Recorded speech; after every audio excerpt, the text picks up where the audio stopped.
दोस्तों नमस्कार, सभी का स्वागत है विजय पथ पर। आज मैं देवाखाल के इंटर कॉलेज में हूँ। जो आप अगर कोटद्वार से आएंगे तो दुगड्डा से थोड़ा ही आगे आपको 10-12 किलोमीटर पे ये स्कूल पड़ेगा।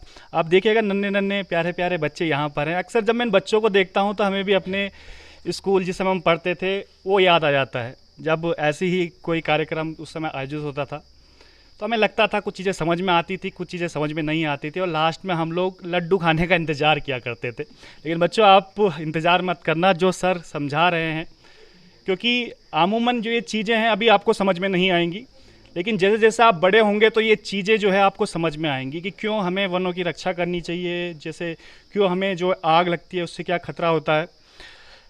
जो यहाँ पे कार्यक्रम में सर, सबसे पहले मैं आपके पास आऊँगा। डीएफओ साहब थोड़ा दूर हैं तो आपके पास ही आ जाता हूँ।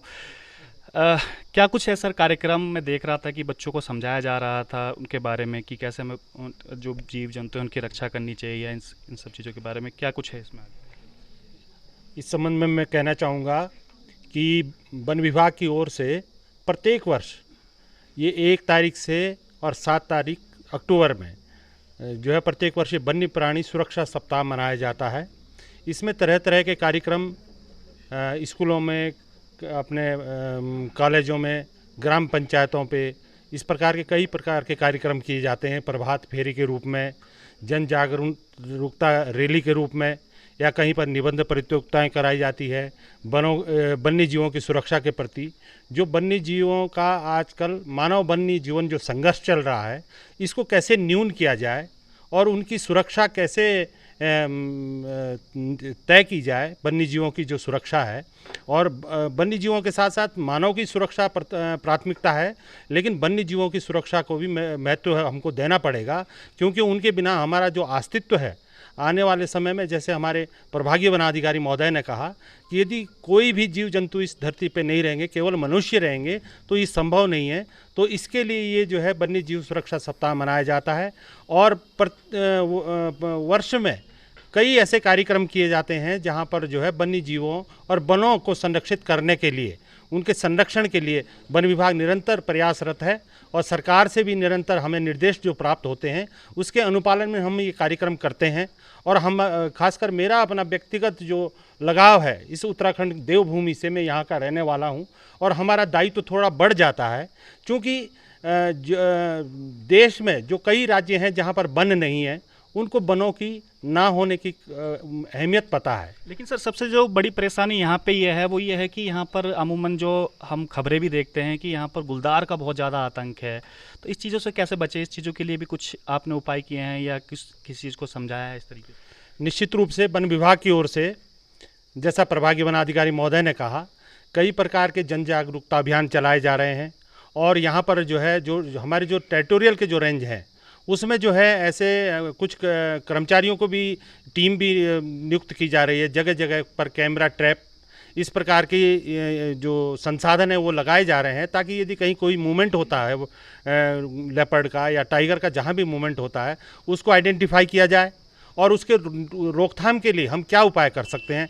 जैसे गांव के नज़दीक में देखता हूँ, प्रत्येक वन पंचायत में अक्सर मेरा जाना होता है, और मैं रिमोट में जो यहाँ पर हमारे पदाधिकारी बैठे, इनके समय मैं चाहता हूँ मैं दूर दूर उन वन पंचायतों में जाऊँ जहाँ तक अभी तक कोई या तो गया नहीं या कोई संसाधन विहीन होने के कारण नहीं पहुँच पाया है। तो मैं जैसे आपका चेलूसैंड में खमाणा वगैरह काफ़ी दूर दराज वन पंचायत में वहाँ गया हूँ। मैंने उन गाँव वालों से जब हमारी वार्ता होती है तो सबसे बड़ा दुर्भाग्य क्या है, मैं भी पहाड़ का रहने वाला हूँ, मैं अपने घर के नज़दीक की झाड़ियाँ भी साफ़ नहीं कर रहा हूँ। मैं अपने घर को जाने वाला जो रास्ता है उसके लिए भी आस देख रहा हूँ कि कोई आएगा और वो झाड़ियाँ साफ़ करेगा। तो हमारे में थोड़ी सी हमारी जो कर्तव्य है, हमारी जो जिम्मेवारी, हमारे जो पूर्वज हैं उनके समय में वो रास्ते साफ रहते थे, लेकिन आज हम नहीं कर रहे हैं। और जैसा प्रभागीय वनाधिकारी महोदय सर ने कहा कि ये तो इनको कवर चाहिए छिपने के लिए, जो खासकर लेपर्ड की जो घटनाएं उत्तराखंड में हो रही है, इनको कवर चाहिए होता है। तो जब झाड़ियाँ उनको गांव तक, घर तक मिल जाती है तो स्वाभाविक वो आएंगे अपने भोजन की तलाश में। क्योंकि जंगलों में भी अब हम देख रहे हैं कि यदि मानव की हमारी जो एक्टिविटी वो बढ़ गई है जंगलों में। अब मैं ये नहीं कह रहा हूँ कि कहाँ पर शिकार हो रहा है, कहाँ नहीं हो रहा है, क्योंकि वन्य प्राणी यदि कम हुए हैं तो लेपर्ड गांव की ओर अग्रसर हुआ है।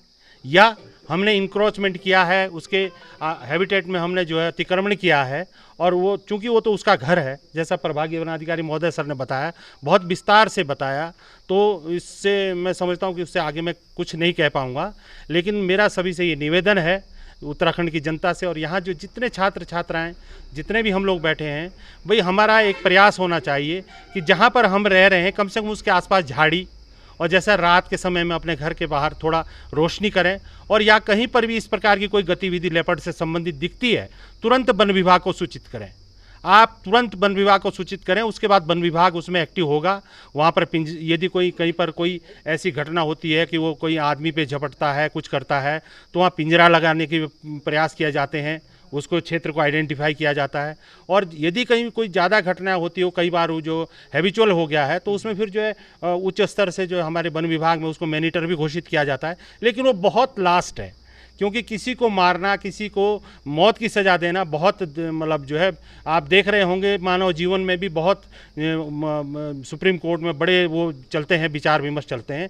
इसी तरीके से वन विभाग में भी हम तुरंत किसी पहले एक्सीडेंट में हम किसी लेपर्ड को मैनीटर घोषित नहीं किया जाता। महोदय सर इस उच्च स्तर को इसमें परमिशन आती है, उसका परीक्षण किया जाता है, उसको आइडेंटिफाई किया जाता है कि मेल है, फीमेल है, बच्चा है, तो उसके बाद ये सारी प्रक्रियाएं अपनाई जाती वन विभाग में। और जहाँ तक विगत कई वर्षों से। चलिए सर, बहुत धन्यवाद। बहुत लंबा हो जाएगा वरना ये, और हमें कार्यक्रम भी लिमिटेड करना होता है। हंस फाउंडेशन भी ये एसोसिएट कर रहा है इसमें, और हंस फाउंडेशन भी एसोसिएट इसमें कर रहा है, और हम देखते हैं कि जो एनजीओ है इनका लगातार कहीं ना कहीं कुछ ना कुछ इस प्रकार के कार्यक्रम भी करते थे। सर पहले तो बहुत अप्रिशिएट करूंगा आपको कि आप लोग आ रहे हैं और जो विभाग के साथ मिलकर ऐसा आप जो काम भी कर रहे हैं। और कहाँ इस प्रकार की मुहिम चलाने वाले हैं? सर 2022 से द हंस फाउंडेशन के द्वारा उत्तराखंड के पौड़ी और टिहरी के 5 विकास खंडों में वन अग्निशमन परियोजना का प्रारंभ किया गया था। तो प्रारंभिक रूप से जब देखा गया गांव में कि जो उनका पारंपरिक ज्ञान है उसको लेकर हम कैसे वनाग्नि की घटनाओं को रोक सकते हैं, तो इस परियोजना के अंतर्गत हमारा मुख्य उद्देश्य जो ग्रामीण सहभागिता के द्वारा वनाग्नि की घटनाओं को न्यून करना है। अभी वर्तमान में हम उत्तराखंड के 4 जनपदों में टिहरी, पौड़ी, अल्मोड़ा और बागेश्वर में ये परियोजना हमारी प्रारंभ हो चुकी है, और आने वाले 1 या 2 महीनों के बाद हम पूरे भारतवर्ष में जहाँ जहाँ पे भी वनाग्नि की घटनाएं अधिक हो रही हैं, तो इस कार्यक्रम को शुरुआत करने जा रहे हैं। चलिए सर, बहुत धन्यवाद। और ये खाली हमें बच्चों को नहीं सीखना चाहिए, जितने भी पेरेंट्स हैं उनको भी सबको सीखना चाहिए। सर अप्रिशिएट करता हूँ मैं आपके वर्क को, बहुत अच्छा आप लोग काम करें। हालांकि हम अमूमन जो है हम लोग विभागों की वैसी नीतियाँ दिखाते हैं, लेकिन जो अप्रिशिएट करने वाली बात है वो भी हम लोग करेंगे। काफ़ी बच्चे भी यहाँ पर है। बच्चों समझ में आया क्या कुछ सर ने सिखाया आज? बताओ हाँ या ना बताओ। पूछने आऊँ मैं एक से? चलिए बच्चे डर रहे हैं। सर थोड़ा इजाज़त तो मैं भी बताऊं इनको थोड़ा सा कि क्या कुछ होता है। एक्चुअली में जो सर ने बताया है काफ़ी उससे आप लोगों को कि एक फूड चेन होती है। अभी आप जो बायोलॉजी आप पढ़ रहे होंगे उसमें बताया जाएगा कि कैसे जो हमें खाने की ज़रूरत होती है, सबसे पहले जैसे एक छोटा सा जीव होता है उसको दूसरा बड़ा जीव खाता है, जैसे एक कीटाणु जो होता है उसको जो जैसे मेंढक छोटे छोटे जीवों को खा लेते हैं, मेंढक को सांप खाता है, तो एक फूड चेन इनकी बन जाती। सर वही समझाने की कोशिश कर रहे थे, और ये बच्चे भी अपने पेरेंट्स को ज़रूर समझाएं कि क्यों हमें जानवरों को बचाना चाहिए। क्योंकि मैं कई बार देखता हूँ सर लोग बड़े आक्रोश में आ जाते हैं यहाँ पर कि उनको जो लेपर्ड खा लेते हैं, लेकिन एक्चुअल में हम तो उनके घर में घुस रहे हैं, बल्कि हम उसमें बिल्कुल। अगर मेरे घर में कोई भाई हमारे घर में ही मेरे ही बच्चे के साथ कुछ हो जाए या मेरे ही पड़ोस में कुछ हो जाए तो मुझे भी आक्रोश आएगा, वो स्वाभाविक है। जैसे किसी जानवर के बच्चे को मारेंगे तो जानवर का आक्रोश भी स्वाभाविक है, तो व्यक्ति का आक्रोश भी स्वाभाविक है। मेरा मैसेज यही है कि हमें सह अस्तित्व में जीने का प्रयास करना चाहिए, क्योंकि अब हम उनसे अलग नहीं हैं और उनके साथ रह करके जीने का प्रयास करना चाहिए, यही चीज़। बिल्कुल और ये हमें भी समझना चाहिए, क्योंकि वो उनका भी घर है। जैसे हमारा घर है, हम तो खैर डेवलप हो गए हैं, लेकिन उनका भी घर है।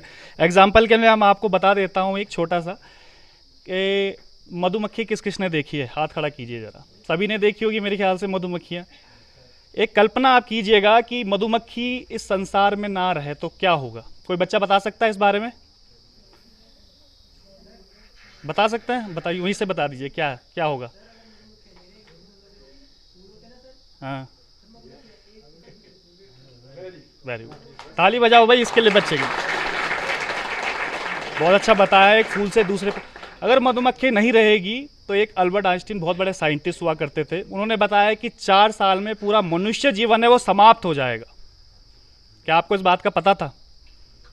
ये लगा लीजिए कि कितना बड़ी ये चीज़ है कि मधुमक्खी अगर नहीं रहेगी तो पूरा मनुष्य जीवन खत्म हो जाएगा। तो वही सब आज ये समझाने की यहाँ पर प्रयास कर रहे थे कि कैसे जो हमें ये हमारी फूड चेन है, अगर हमारी फूड चेन टूट जाएगी तो उसके बाद मनुष्य जीवन पर कितना बड़ा ये खतरा होगा।